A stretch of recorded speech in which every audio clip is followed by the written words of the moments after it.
ఈ వరల్డ్ కప్లో చరిత్ర తిరగరాయడం అనేది జరిగింది. అహ్మదాబాద్ మోడీ స్టేడియం అనాలి దాన్ని.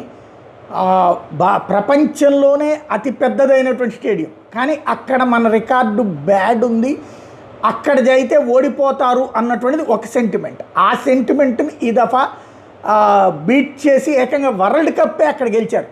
చాలామంది అక్కడ వరల్డ్ కప్ పెట్టినప్పుడు ఏంటి ఇండియాని ఇట్లా చేశారన్నారు. 2007లో T20 వరల్డ్ కప్ ఒకటి, అప్పుడు ధోని.